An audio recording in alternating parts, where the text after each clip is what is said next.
হ্যাঁ guys, welcome back to my new blog. তো আজ হলো শনিবার। তো আজ আমার মেয়ে আর আমার শাশুড়ি মা যাবেন আমার শাশুড়ি মেয়ের বাড়ি, আমার মেয়ের পিসির বাড়ি যাবে। তো আজ সকাল সকাল রান্না করে চলে এসেছি, স্নান টান করে। পুজো দিইনি, পুজো আমার শাশুড়ি মা দিয়ে দেবেন, কেন পুজো দিতে গেলে আমার অনেক দেরি হয়ে যাবে, তার জন্য। তো 8:30টার মধ্যে রান্না করে চলে এসেছি, তারা খেয়ে দিয়ে 10টা 10:30টার ভিতরে বেরিয়ে যাবেন। তো তার জন্য তো এদিকে আমি সয়াবিন তৈরি করবো, ভেন্ডি ঢেঁড়স কেটে নিয়েছি, তাকে ভাজা করব আর মাছের ঝোল করবো আলু দিয়ে। তো এদিকে আমি সব কাটাকুটি করে নিয়েছি। আজ তোমাদের আর রেসিপি শেয়ার করে হয়ে যাবে, তা না হলে তার জন্য। তো এদিকে আমার পাশের বাড়ি কাকিমা এনেছিল তাদের গাছের আম। তো এগুলো আম, আমাদের বাড়ি যেহেতু আম গাছ নেই, আগে প্রচুর ছিল। আমার বিয়ে হওয়ার আগে অনেক প্রচুর আম গাছ ছিল। তো আমি এসে পেয়েছিলাম আম গাছ, দুটো পেয়েছিলাম। তো সব কাটাকুটি নিয়ে হয়েছে। তো এগুলো অনেক মিষ্টি, আমরা এগুলোর সাথে সাথে কেটে নিয়ে খেয়েও নিয়েছিলাম।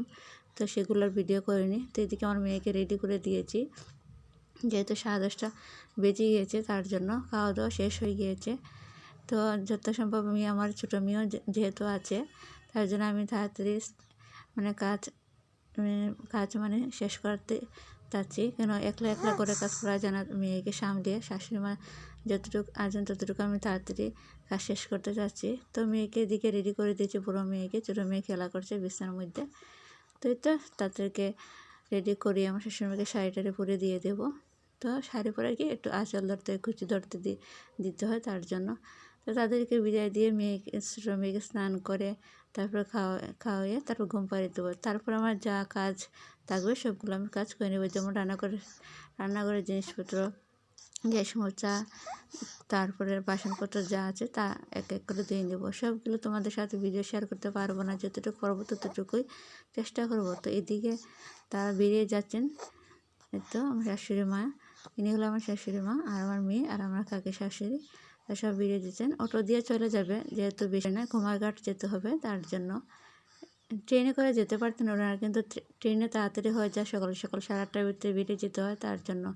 খাওয়া দাওয়া, স্নান করা, পুজো দেওয়া, যেহেতু মেয়ে লোকের ঘরের কাজকর্ম সব শেষ করে দিতে হয়, তার জন্য। তো এদিকে তা দিয়ে আমি রান্নাঘরে এসে রান্না কমপ্লিট করেছি। অর্ধেক রান্না ছিল, শুধু মাছের ঝোল করা বাকি ছিল, তা কমপ্লিট করে রান্নাঘর মুছে টুচে নিয়ে সবগুলো তোমাদের শেয়ার করে নিই। তো এদিকে আমি ছোটো মেয়ের জন্য গরম জল করে নিব। তো কারেন্ট নেই, নাহলে আমি কারেন্টের চুলাতে করে নিতে পারতাম। তো এখন গ্যাসের চুলাতে অল্প গরম জল বসিয়ে দিয়েছি, যেহেতু মাস চলছে ওর। তো গরম জল দিয়ে অল্প গরম জল দিয়ে স্নান করে দিই। তো স্নান টান করে দিয়ে তাকে খাওয়াইয়ে ঘুম পাড়িয়ে দিয়েছি।